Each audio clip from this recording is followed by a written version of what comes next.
Medyo nakakapagtaka po yun na naging selective ang aplikasyon ng batas. And it excluded diesel and gasoline in the suspension of excise tax. Baliktad. Kung ano po yung ginagamit ng mga tsuper ng transport sector, ito po yung hindi kasama. Unfortunately, Mr. Speaker, distinguished colleague, hindi ko po alam ano yung mindset ng DBCC when they recommended to exclude diesel and gasoline in their recommendation for the suspension of VAT to the President. Mr. Speaker, I would like to recognize the Honorable Paolo Marcoleta of the Sigip Party List for his manifestation. Interpellation. The Honorable Paulo Marcoleta is now recognized. Thank you. May I be allowed to propound a few questions to the distinguished representative of APEC? Gladly, it's my honor, Mr. Speaker. Thank you very much, Mr. Speaker, distinguished colleague. Nung pong tayo ay tinamaan ng pandemya nung 2020, yung pong nakaraang administrasyon ay mabilis na umaksyon dito sa Kongreso na kung saan nagpatawag sila ng emergency session, special session to act decisively on needed measures para po matugunan ang impending crisis nung panahon na yon, which is yung COVID-19. Alam ko po yun dahil chief of staff na po ako ng tatay ko noon. Kahit nakabreak sila po ay nagtawag ng special session para aksyonan ang napakahalagang mga legislative measures, yung nga pong Bayanihan 1, para po matugunan ang pangangailangan ng ating mga kababayan nung panahon ng pandemya. Mr. Speaker, tayo po bang nung 20th Congress ngayon, nung tayo po ay nagkaroon ng break at sumiklab ang digmaan sa Iran, sa pagitan ng Iran, US at Israel, meron po bang nakaisip sa ating liderato na tayo ay magtawag ng special session? Sa pagkakatanda ko po, no, mayroon po tayong ginagawa, no. I myself is attending, I'm flying from Siargao to Manila to attend those special committee hearings, hindi session, committee hearings sa Ways and Means at saka sa lead. Opo. So in short, kahit po kayo ay talagang gumagastos para lumipad mula sa inyong hometown papunta dito, ay hindi po talaga hindi po nagtawag ng special session ng ating Pangulo to act on proposed measures to address the fuel crisis brought about by the Middle East conflict. Wala pong naganap na special sessions, instead committee hearings to discuss matters about government interventions. Opo, at nung isa nga pong itinanghal na lead committee conference, ako po ay umapila sa ating chairperson ni si Congressman Miro Kimbo na ako nga po ay umaampila na kung sakali ay dinggin ng presidente na siya ay magtawag ng special session kasi marami pong nakabinbin na batas na sana magbibigay kalutasan o lunas sa problema natin noon. Ako nga po ay katunayan nag-submit ng bill that will put a cap on fuel VAT.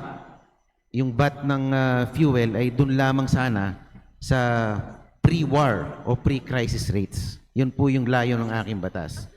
At hanggang ngayon ay hindi po na-aksyonan dahil nga po hindi po nakapagtawag ng special session. At isa pa po doon, yung isang bill namin na inihain ni Congressman Makasait na magkaroon sana ng strategic stockpiling. Mag-imbak ng sapat na supply ng langis para hindi tayo namomroblema pag ganitong may sumisiklab na digmaan sa gitnang silangan. So ito po hindi na-aksyonan. Ako din po, Mr. Speaker, distinguished colleague, have filed similar measures, proposed measures, like amendment ng PD 334, yan po yung PNOC charter na layunin sana. 19 Congress pa po, pinail yun para magkaroon sana yung PNOC ng mga dipo sa Luzon, Visayas at Mindanao at 25% ng ating excise tax ay yung parang sin tax na pupunta sa health, pupunta sana dito sa PNOC, pambili ng stock na fuel. At I have also filed bill, no? Similar to the proposal that in your bill. Hindi ko lang nabasa yung bill mo. Itong panawagan ko ngayon na ipako muna natin doon sa presyo, which is the basis of the BIR, doon sa target revenue nila sa 2026. Then yung in excess of that amount, isuspend muna natin. Anyway, naka-windfall na tayo nung almost 2 months. Opo, dahil marami na po tayong nakuha na revenue dahil po dun sa windfall na sinasabi nyo. Pero bumalik na nga po, nag-resume na ang session. Ako po ay nag-aantay sa Committee on Energy kung kailan po matitake up ang ating mga panukalang batas. Mr. Speaker, actually, na-take up na po yan kahapon kasi mayroon tayong lead, no? Kasama naman po yung lahat ng mga standing committees na involved, no? Doon sa possible measure as government intervention. So kasama yung agriculture, energy, mga bill na yon na nagkaroon na po ng committee hearing kahapon. Opo. Thank you very much for that response, Mr. Speaker, distinguished colleague. Kayo po ba ay naniniwala na ang Department of Energy pati ang ERC ay wala talagang kapangyarihan na kontrolin o mag-take over sa fuel industry sa panahon ng emergency o sa panahon ng krisis tulad nitong kinakaharap natin ngayon?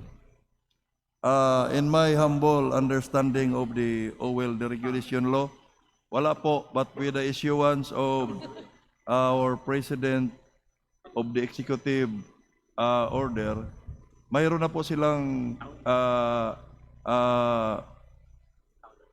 kakaunti na kapangyarihan na para somehow diktahan yung presyo para yung ginagawa sa DTI na SRP. Opo, nabasa ko rin po yun sa Oil Deregulation Act. In times of crisis, the Department of Energy Secretary can take over the industry and the players.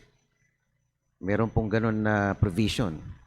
At ito po ay hindi masyadong nabibigyan pansin itong provision na ito sa ating batas. Na para bang Sa palagay ko, hindi siya automatic. That's why before the break, ipinasa natin yung hindi ko na matandaan yung House Bill no, na nagiging batas na, which is the basis of the President to issue the Executive Order. 110 yata. yung po bang excise tax, yung pag-suspend nito ay na-apply na sa diesel at sa gasolina natin? Unfortunately, hindi pa po. Kerosene lang po at LPG. Ano po? Pakiulit po yung sagot. Kerosene at LPG. Yung diesel at saka gasoline, hindi pa po. What is stopping us from implementing that law? Bakit naging selective po ang application ng batas na yun? Isa din po yan sa katanungan ko noong April 15 na committee meeting sa lead dito sa plenaryo. Isa yan sa tinatanong ko sa DBCC. Ang sagot nila, until now, they are still evaluating, studying, no, kung kinakailangan ba. That's why, until now, they did not submit a recommendation yet to the President. Ang sinabmit lang muna nila, yung recommendation na isuspend yung kerosene at saka LPG. That's why, yan lang yung sinuspend ni President on the basis of that recommendation. Ano po ba ang ating polisiya pagka naisabatas natin ang isang panukala? Magkakaroon ba ito ng kulatilya? Magkakaroon ba ito ng mga kondisyones? O di ba dapat ito ay across the board ang aplikasyon? Habang tinatalakay pa natin yung panukalang batas na yan, which is yan yung pinag-uusapan kahapon, wala pa tayong final na provision. So malalaman lang natin yan kung that will be brought for the debate on the second reading sa plenary. But initial deliberation pa lang po, yung House Bill 884 yata, kahapon. Opo. Medyo nakakapagtaka po yun na naging selective ang aplikasyon ng batas. And it excluded diesel and gasoline in the suspension of excise tax. Hindi ko po alam kung ito nangyari na. Meron po bang president dito na ang aplikasyon ng batas ay may pinipili? May pinipili na item. Merong lalagtawan, merong i-cover. At kanino pong nanggaling yung rekomendasyon na yun na wag isamang LPG ang diesel at gasolina? DBCC yata ang may recommendation. Pero batas na po ito eh. Di po ba? Ang ating pinasang batas, Mr. Speaker, distinguished colleague, before the break, is just granting authority, no, to the President to suspend. So si Presidente na po ang mag-issue niyan. So it was recommended to him, wag isama ang gasolina. Nakalagay at din diesel. kasi doon, upon recommendation ng DBCC. So kung ano lang yung i-recommend ng ating mga member sa DBCC, which is composed of different government agencies, yan lang din po ang gagawin ng Presidente. It is rather ironical to note kung ano pa yung fuel na ginagamit ng middle class. Specifically yung drivers natin, yung diesel, yung pa yung in-exclude. Ito yung ginagamit na hanap buhay ng ating mga chopper. Bakit ito pa yung hindi sinama sa suspension ng excise tax? Parang baligtad. Kung ano pa yung ginagamit ng mga chopper ng transport sector, ito pa yung hindi kasama. Unfortunately, Mr. Speaker, distinguished colleague, hindi ko po alam ano yung mindset ng DBCC when they recommended to exclude diesel and gasoline in their recommendation for the suspension of VAT to the President. Opo, at alam naman natin ang kalagayan ng mga chopper natin. Yung iba nga po, hindi na bumabiyahe dahil hindi na nila kaya ang presyo ng diesel. At ano po bang mga alternatibong inilalahad ng Department of Energy? Meron po ba silang alternative suppliers bukod sa pag-angkat ng langis sa Middle East? Meron po ba silang tinitignan na ibang alternative sources ng oil? Unfortunately, Mr. Speaker, distinguished colleague, I cannot speak in behalf of the Department of Energy. Opo, dahil Kasi katanungan ko din po yan. opo, meron po akong mga naririnig. Ang Russian government nakakapag-offer naman ng oil, nakakapag-offer ng diesel, specifically Kazakhstan. Bakit hindi natin i-explore yung posibilidad na yun? Bakit tayo ay natatali sa Middle East conflict? parang natutuwa pa yung yung Department of Energy pag may ganitong krisis. Siguro, mag-file na lang tayo ng resolution for that purpose. Baka matalakay. So, kagaya ng ginagawa, no, by this representation, we have filed the appropriate resolution, baka sakali matalakay at mapansin.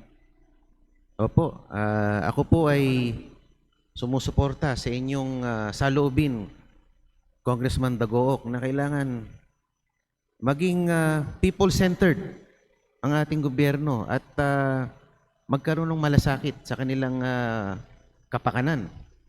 Kasi ang lumalabas, masyado tayong business-centric.